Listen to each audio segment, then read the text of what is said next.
Well, with that in mind, folks, let's jump over to our man Teddy Kekstadt, everyday Forex-trading-unlocked. Folks, you want to talk about Forex? Let's jump over to our man Teddy Kekstadt, see what we got going on. Teddy, good morning. Morning, Tommy. Morning, Basil. How we doing, Good morning man? to you. Doing very good. Doing very good. It's been kind of a quiet week in the currencies because of the FOMC minutes that come out today and the Jackson Hole, Wyoming symposium that's going on Thursday and Friday. Yeah, so we get the minutes at 2 p.m. Eastern time, so a little bit more than about 3 hours right now. The market might be kind of waiting for that. Since the open, we've had, the indices sitting up between about 0.8% and 1% in the positive. And then Powell, of course, on Friday and later this week, Jackson Hole. And, the president being relentless this morning, edging him out, bringing his golf game into things with Powell's putting or whatnot. So what are you looking for, Teddy, in terms of do you like to play those for a trade? Are you going to wait and see how that plays out, or what are you looking for in the end of this week in the Forex market and how that might affect things? Well, right now I am definitely have a couple trades for you on the table. Okay. Short term, we have a double top situation in the U.S. dollar Canada trade. It took a nice little high yesterday, and today it followed through with a nice little slide. So for short-term trade, the trade was actually to get short yesterday after the close on the U.S. dollar Canada, so it's kind of already absorbed a little bit, about a third of the move for what I have for a target. But if you're an aggressive bull, I think that yesterday's high is a good risk level right now for the short run because there was a little sell signal. And this is a good thing because it's an indication of the dollar. Like we've been talking about a potential turn in the pound, at least this slow down the slide from that pound U.S. dollar trade. And now we're looking at where maybe the dollar index might be starting to get ready for a turn because of the signals that I'm about to tell you about. So first is the dollar Canada. Now we have the euro US dollar, which is gave us a short-term buy signal yesterday. There's not much action today. I think that's because of the FOMC minutes and also because there hasn't been much of a range in the euro period anyhow. But I think that if the signal is solid and coincides with this other signal in the US dollar Canada, that means that dollar weakness is starting to show its signs in the majors, and we should start to see a lift in the euro and see also a lift in the Canadian dollar. And then we also have the pound. We know that yesterday Boris Johnson, the Prime Minister, he really put a line in the sand. Now today he left for Europe. He's going to spend some time in France, and then he goes off to Berlin to talk about the whole Brexit thing. Now, that as Prime Minister, this is his first move overseas and going to do something. So now yesterday, and you can fact check this, I found it all over social media. He put this out himself verbally and also in writing, and to quote, "The referendum result must be respected. We will leave the EU on the 31st of October."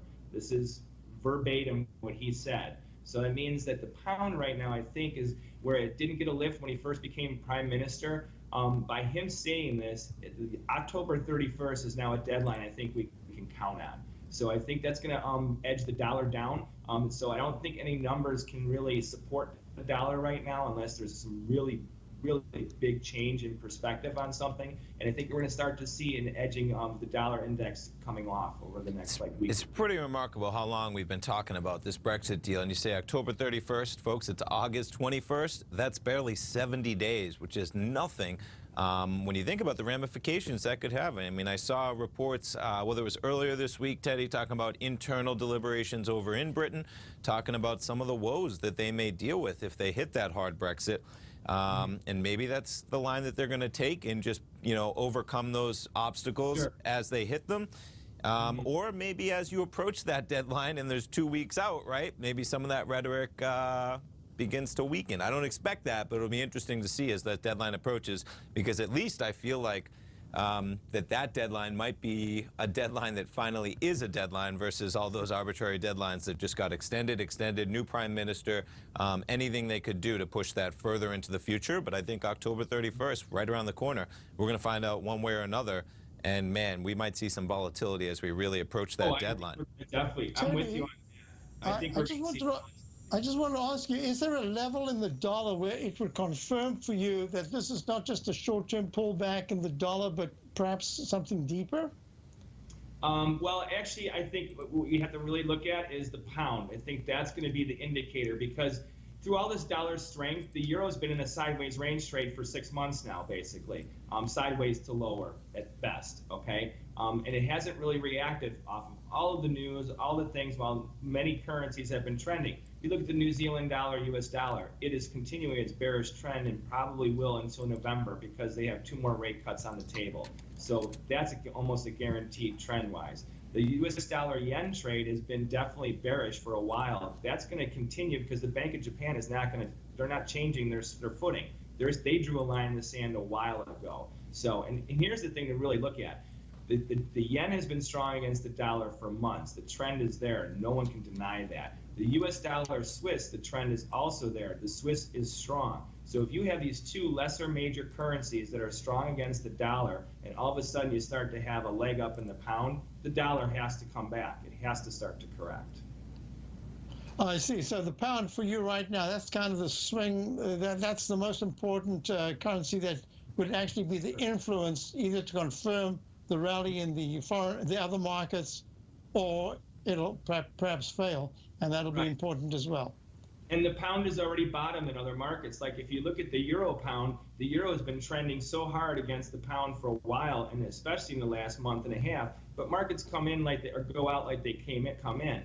They made this blow off top in the euro pound, and now it's coming back on. That's an indication that this Brexit deal, it's coming to a head. I mean, the EU is now resorting to saying, well, if we have a hard Brexit, we're not going to give you a part of our blood supply.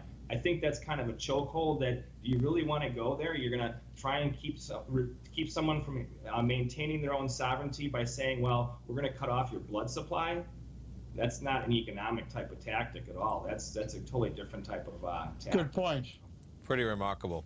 Folks, and Teddy, as you've been talking about it, I've been jumping over all these great charts. Folks, check it out, forex-trading-unlocked.com. As you've been watching me jump through all these charts. They're great charts, Teddy, man, because I was just saying, you know, oh, I wonder if he's got the euro pound up there. Boom, there's the link right under there. You hit forex-trading-unlocked, folks, and right at the top you'll see Forex. All that good information, pull up those charts, and then that's pretty cool, man. You got them all matched up. And October 31st, Teddy, man, we're going to have to get double interviews with you as we come up to those 2 weeks because, boy, oh, boy, we better have some volatility, that's for sure. Teddy, we appreciate it as always, man. We look forward to talking to you next Wednesday. Thanks, Tommy. Thank you. Good Thank you, Teddy.